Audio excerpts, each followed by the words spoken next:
Hello, everyone. Welcome to our Hollywood interview series. My name is Giovanna Salas. I'm your host. And today we have a Hollywood icon with us. He's a Hollywood's legendary villain, Patrick Kilpatrick. He's an actor, author, writer, and producer. Hello, Patrick. How are you doing today? Hey, Giovanna, you look very beautiful. Nice to see Well, you. it's always an honor to have you. And thank you for joining us once again. Um, Well, the well, honor is all mine. can you tell us a little bit about your book? My book is, I'm going to work up an imitation of your accent for Yes. the next movie that I do. You don't mind, do you? No, I don't mind, absolutely. My book. My book is, it's called Dying for Living, and it's Sins and Confessions of a Hollywood Villain and Libertine Patriot. And the first volume has to do with upbringing. What else? I mean, you know, the whole thing of a memoir. I had a lot of stories, and I'd spent a lot of years as a writer and an actor with everybody from Spielberg on down. What it got my attention on the book is that it's like Sins and Confessions of a Hollywood Villain and a Libertine Patriot. So I think it's a very interesting book. Where did you get your inspiration from to write a book? Well, I got my inspiration from writing books by, which is the same advice I give to young filmmakers, to commune with the masters. So, you know, I was reared with literature and everybody from Hemingway to Moliere to Rimbaud to Hunter Thompson, Ken Kesey, Tom Wolfe, Jack Kerouac. My earliest heroes were literary people and their characters in their book, and I modeled my life after those people. So one of the chief reasons for writing a book really is to just say, to you know, homage. Do you know what homage is? To pay homage to the literary gods, to pay homage to the gods of literature. I completely, and I love to read, especially books. I think that you can learn a lot from them. No And question. Go around the world with reading. absolutely. Last year, when you was interviewed by our beautiful Sandy Rodriguez, you Yes, had I remember her well. around more than 170 films and television combined. Now you have worked in more than 180 movies combined with television. Yeah, I'm very grateful. I keep being asked to do those things, and I think part of that is the ability to write and to polish scripts and to improv. And I'm very blessed. I never really stopped just with the acting. So I've always been a writer, and I do a lot of teaching, as you know. And we've got a lot of projects and producing, consulting, and things like that. So I think the whole mechanism kind of feeds into itself after a while. You know, people hear about your being a producer's consultant, and so they think that you can help them with their film, which you certainly can.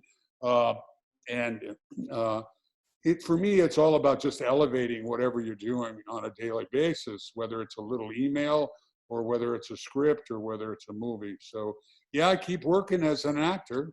But I want to see you for sure in more films, you know, as a villain or other role. I'm sure that you will do very well even if you play that good guy, because I know you in reality and you are a very good guy.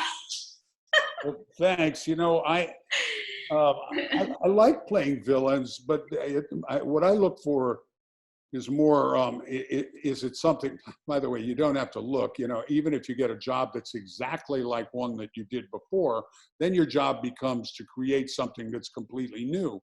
So I'm very lucky in the last couple of years in the independent world. They don't typecast you as readily as say they do in institutional TV. But I can't even complain about that because every character is different. You know, every character is different. I got a movie coming out called Catalyst, and I play don't say that this isn't a stretch, I play a pedophile priest. And, you know, it was fascinating to study that and to play that. And then I have another one where I played a head of a prison, and that was a completely other character. So, I mean, you have a lot of experience as an actor. Yeah. What would you tell to new actors that are just starting their career? What would be your suggestion for them? Well, my suggestion would be that they tune into the free class that I do on Zoom every other Saturday at 12 noon Pacific time. And I mean, there's a multitude of things that you need to do, but if they do that, then they can get started and we can talk. I think we're pretty good. I run that mentorship program, and we're pretty good at launching people's careers. But it's really up to them how hard they work and how intelligent they may be and how they adapt it to their lives. I mean, I don't think everybody on the planet is meant to be an actor. If you are, then you'll get what's given to you and you'll run with it. We give people everything they need to do to start working. Whether they follow that advice or not is not up to me. And what would you say that are the skill sets necessary for an actor to be successful in this industry? Well, I don't think it has to do with looks, and I don't think it has to do with age. The archetype is being breathtakingly beautiful and really handsome, and that has its place. But that's not enough. It's the drive, the ambition. I mean, I have students that are 60 years old, and they're not what you would call conventionally beautiful or anything. I think they're beautiful, and they are physically beautiful just because I love all different kinds of faces, and they're arresting, and they have a particular energy, but they don't fall into that, 5'7" gorgeous woman or the 30-year-old 6 foot 25-year-old guy there, and yet they work all the time, and it has to do with their life experience, how they manifest what I offer them, and their own drive and their commitment. Many of those people are artists already, so maybe they're violinists or flautists or painters or drummers or truck drivers or something else, but they do that well, and they bring to it organization and discipline and commitment. So you have multiple skills, Patrick. You are an actor, a writer. Many people knows you as an actor, but how did you start your career? Well, as I said, I was heavily influenced by writers, and all I wanted to be was a writer. And I got, my parents would applaud me if I came up with new words. So I began writing very early. I'd been an athlete and, in every sport you can mention. Then I had a car accident and I couldn't play sports for a while. So I began to write. I went to New York, and I very quickly went to the top of the sort of journalistic advertising field in New York, writing for every magazine. And then I took a break, from being a sort of a war correspondent and everything else. And I took a break to write a novel, and I became a playwright. And then I founded a theater company, and that was a great thing because agents would come down. If they didn't come on the first or second play, they'd come down on the third. And then the acting took off. But I've always been writing. In '87, probably before you were born, there was a big writer's strike, and there was no acting work. So I took the time to teach myself screenwriting, and I was already a heavyweight writer, having worked for Time and Life and everything. And so I learned how to write scripts, and for several years I did scripts for other people. Then I began writing scripts for my own company, and that takes you into finance, and that takes you into distribution, and that takes you into, I began teaching maybe 15 years ago, Mostly because I would be auditioning people as a director, and they would do the craziest stuff that wasn't productive to them getting a job. So they'd come in and say, my acting teacher or my acting coach told me to do this. And don't get me wrong, there's some fine acting teachers out there, but I don't really think there are too many that really, having done 180 films and television shows, and when I began, maybe it was 160, they really don't have the connection to the day-to-day landing jobs concept and what it takes to sustain a career. I mean, fine school, Beverly Hills Playhouse, but they don't teach auditioning. You know, Stella Adler, brilliant acting teacher, and has spawned many of the finest actors of the last, 75 years, or, century almost. But they don't teach a lot of things. So we try to teach what they teach, but also these step-to-step things that can launch people's career right down the line. And at the same time, I have to balance that with the writing of my own writing and my own projects and my producing consulting with other people. And when acting comes up, I just drop everything and put your boots on and you go out and you become an actor.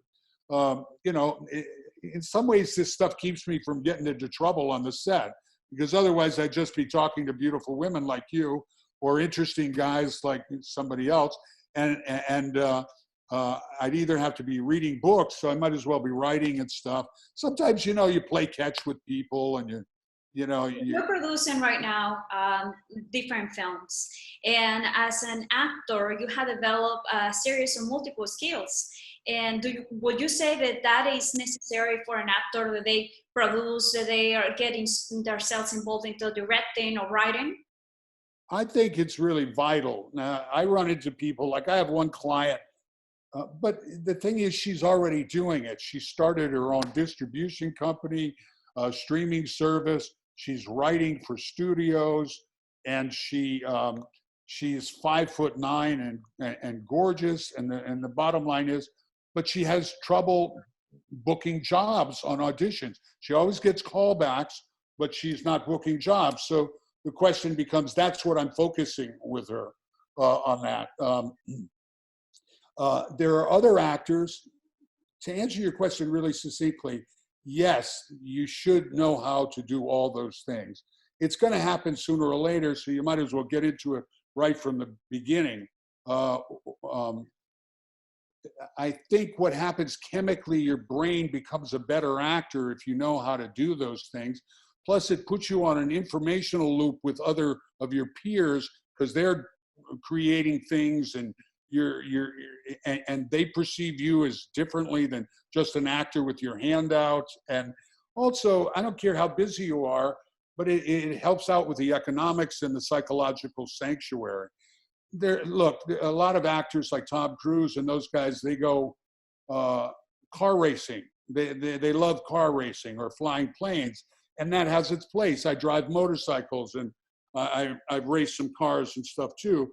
But I've tended to put my energy into other aspects of the entertainment business while I was doing it, not to the exclusion of doing all those things. You need to embrace life on all things. But yes, the answer is yes. The answer is always yes to everything.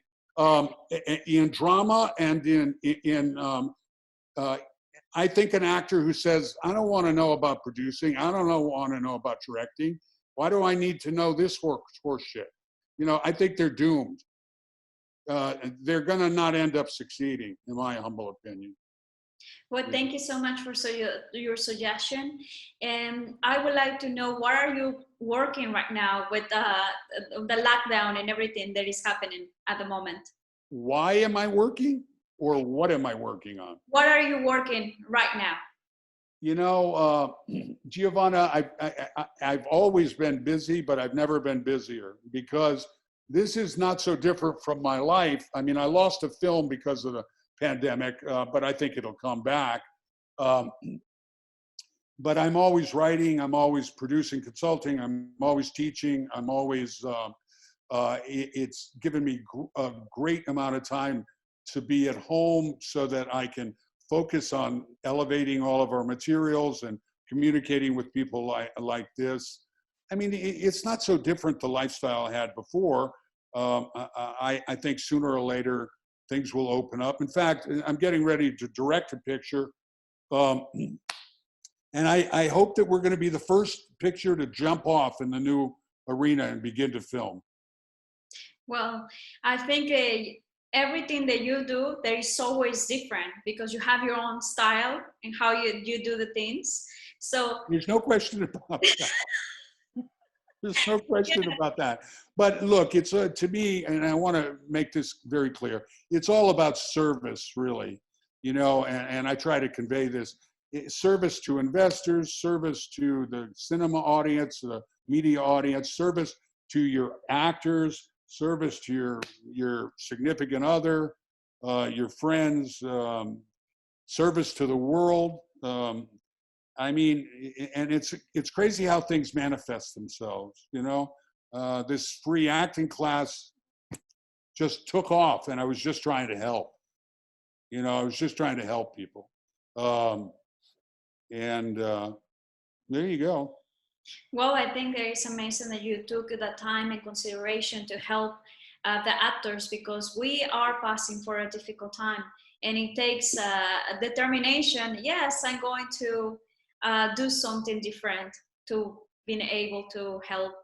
There's no question it takes, and it's ongoing. It's ongoing and it's changing every day, but there's great opportunity as there always is. This is not new for this country or the world. It's got its own complexions. I'd be the first one to say I'm blessed. You know, this is a different pandemic for people who are living in the heart of New York City and on the front lines of healthcare workers. And I want to salute those heroes. But I think everybody has a chance to be a hero. Everybody has a chance to help out and to do what they can. If I can get people working in films instantly and take care of cast and crew so they can take care of their families and not so they don't go through emotional struggle and financial struggles, then I'm serving. If I can make sure that my children are safe, I'm serving. If I can make sure that the political landscape, and by the way, the only political landscape I'm involved in is that which elevates people. I personally don't get into, even more so, any kind of partisan thing. The wonderful thing is we have a time to gather together as Americans and human beings to craft ourselves for the tomorrow and the days ahead. It's a wonderful time. It's a wonderful time, and it's a tragic time and a poignant time. It sounds like Dickens. There are so many things, but it's always been that way with human experience. It's always been that way. Your audience should look at the 14th century, where 2/3 of the Earth's population from Ireland to India was killed in a plague, the bubonic plague. My grandfather lost his 2 children and his wife in the Spanish flu of 1918. My grandmother was his second wife after losing his entire family. My parents went through World War II. Think about that for a second. It's like something like 170 countries involved in a global cataclysm that resulted in 80 million people dying. 80 million people dying. Almost every country on earth involved in a war. The Depression, global. My parents lived through that. So buck up, courage is, you know what Winston Churchill said, nothing is rarer and nothing is needed more than courage. And the truth is, we all go through periods of fear, and we all go through periods of anxiety. But in a sense, this is no different than other times. We have a chance to define ourselves as human beings, as men and women and children, and onward and upward. Going back as your acting career, what are the favorite directors that you like to work on with? That I've worked with? What are your favorite? Everyone has favorites. So, what are as an actor, what are the favorite directors that you would like to work the most? I don't have a favorite, and I'll tell you why. I did a film with Steven Spielberg. Fabulous experience, fabulous. I mean, you can't get better than that. Wonderful to observe him, to work with him, to be chosen by him, extraordinary. I did a film with a Nigerian store clerk who thought he was Martin Scorsese, and he was not by a long shot, but I got very rich and wonderful things out of doing that film. So every film and television show I've done has been like a child. I have loved them.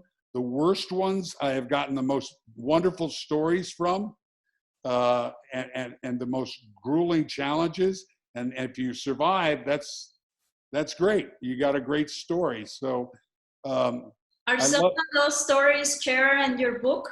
Yes, they are. And that's another key reason why I wrote the book, because I found I had so many stories, and when I told people would tell stories. This sounds arrogant, but people would tell stories, and I always had a story that was, I would share it exuberantly,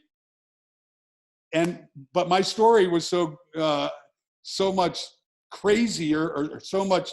So you're an actor. You put the emphasis in the drama. No, the events of the stories were crazier than the other person's stories, and the other person would feel diminished. And I didn't want to do that. I wanted to put the stories in some place where other people could share of them, and I wouldn't be in the conversation. Now, I've gotten better about, telling my story in such a way that it doesn't diminish another person.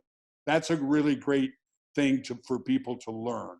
But, and also I was courting my wife at the time, and I sent her a story a week, and at the end of a year, I had a book. Well, I think that's wonderful. If you can find that in the love of your life, I think that you made it somehow in that department as well. Well, you'll have to ask her if I'm the lover of her life today. We had a little tiff yesterday, and it's funny in relationships, everything is grand and glorious and the greatest thing in the world. And then some little thing can cause it, as can cause it to go south. And it's like you're cast into hell.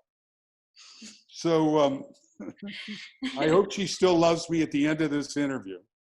Oh, I'm sure that she will. I don't have a doubt in my mind. You never know. You never know. Well, I would like to ask you, I noticed your painting behind you is kind of like a sculpture painting. Will you like to share where that you got it? I know you love art. That is not mine. I am quarantining at my wife's house and have vacated mine, and we're very blessed. I'm very blessed to be here with her, which is another one of the issues. It's kind of like this is her space, and she's grand about letting me be there and be with her. She's the best. But by nature, there's a shifting dynamic of independence and all of that. And so I think what's going to happen if all things go well, we will be moving here into a place that we both have jointly assembled. Or I'll be taking ownership of part of this, because not that, she's a grand lady, but, everybody needs to be able to be equal in their space. I understood. And especially for creativity, you need your space. So far, she's happy to have a live-in whatever I am.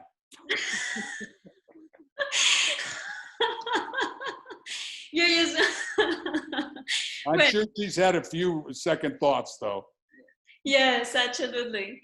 But how the audience for Horror Hollywood can find more about? About this this person, this creature. They can certainly go to Amazon.com and Barnes and Noble's and order "Dying for Living: Sins and Confessions of a Villain." It's available in all forms, Kindle and audiobook. People love the audiobook because it's my voice. Oh, I didn't know that you have an audiobook. I think that I would love to hear the audiobook very much.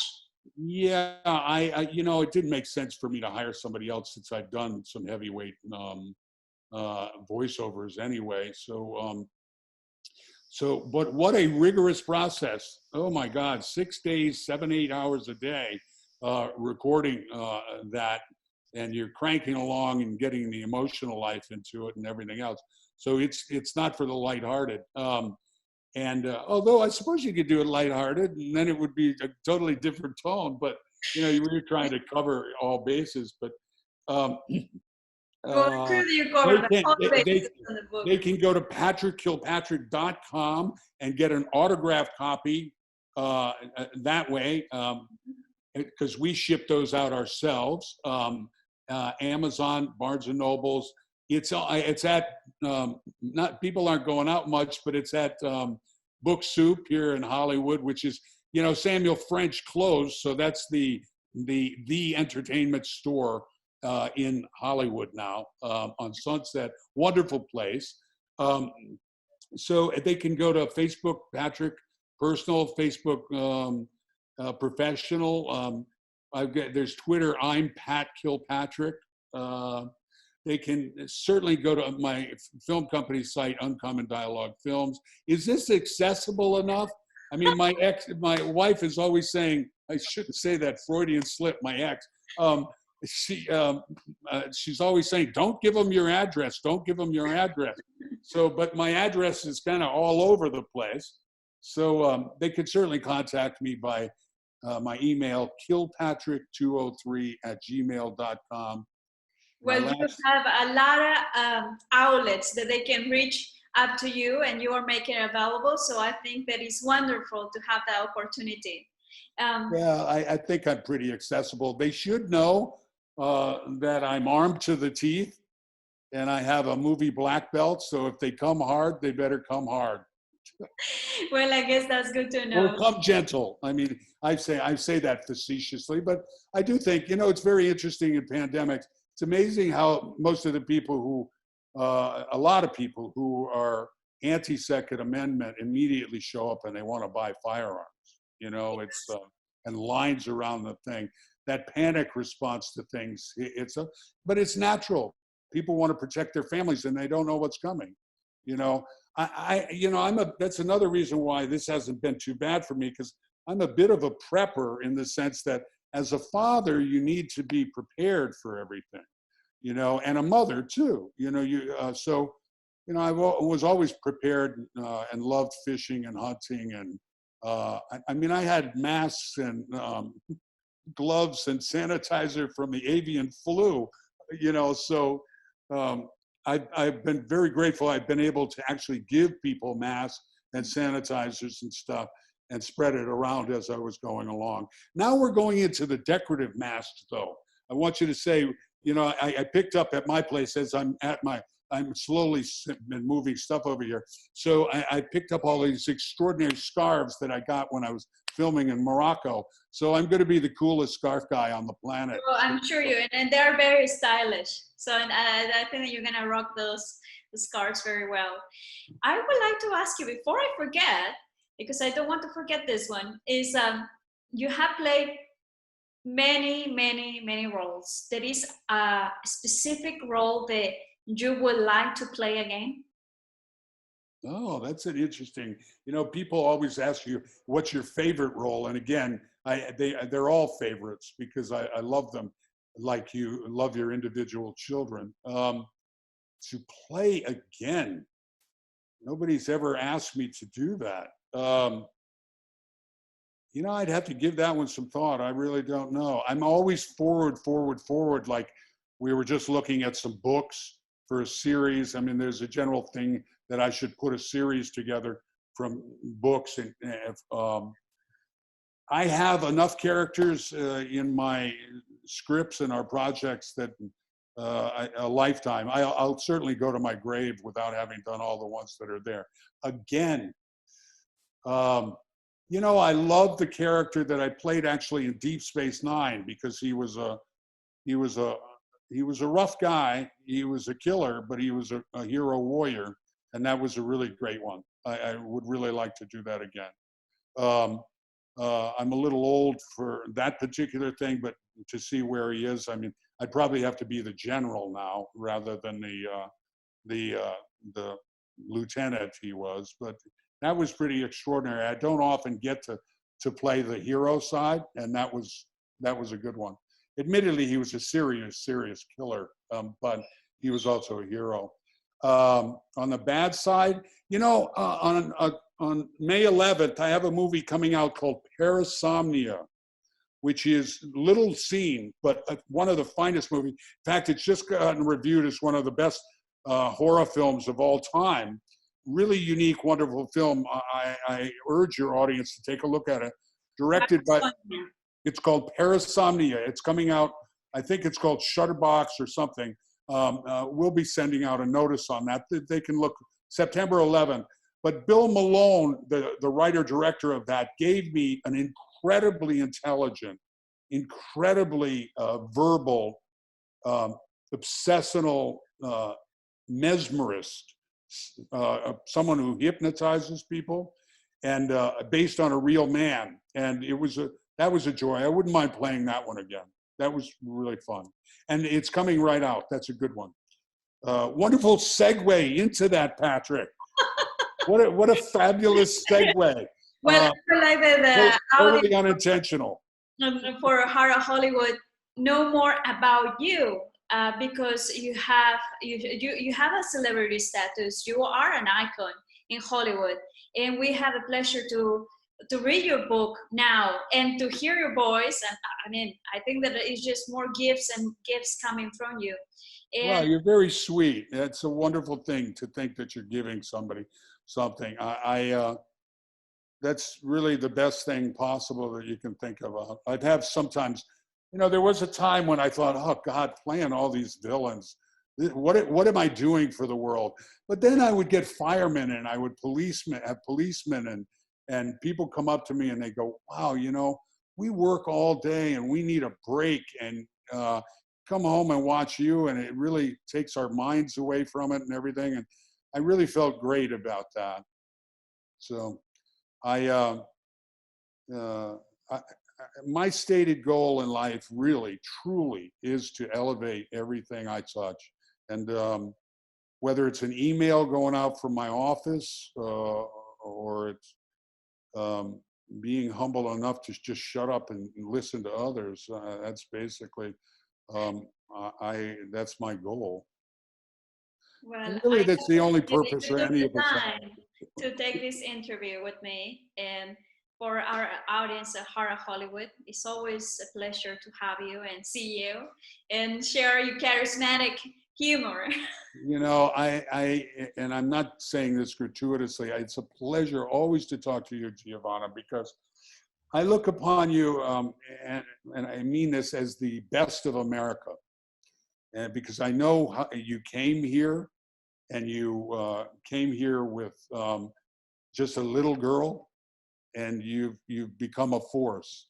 And as a person who's observed Hollywood, and I love to have people like that are in my world, that I see them. The actor Massey Furlong is another one. He started as an intern for me, and he's a global character actor now. You know, I've got people like that in my life, and you're one of them. And you know, and I was, you know, I might have been a little dismissive at the beginning. You know, it's another Hollywood person who's just, you know, not going to do anything. But you really are an astounding success story, and it's ongoing. And I expect great things from you, kid. Wow, you're gonna make By the me way, cry. I don't mean kid in any denigrating way. I know that you're going to continue to be a force in the world. And if I can be instrumental in that, I'm happy to do that. Nothing better than being able to pick up a phone and help somebody. Well, thank you so much. That Most means welcome. a lot to me here from you. I didn't expect that, but it means a lot. So thank you so much. Well, I think your audience should know. They should know that you actually are an astounding success story, and people could make a movie about your life very easily. If somebody paid me, I'd write it. Yes, I think they're gonna be sins and confessions. You know, we've all got sins and confessions. Yes, well, Patrick, it has been wonderful to have you. Thank you. I love you. Would like to do another interview with you, but what I can say is always an honor to have you here at Horror Hollywood. Thank you very much. The honor's all mine. Stay out of trouble and be safe, and I love you. Will do. Cheers. Thank you, Patrick. Bye-bye. Bye.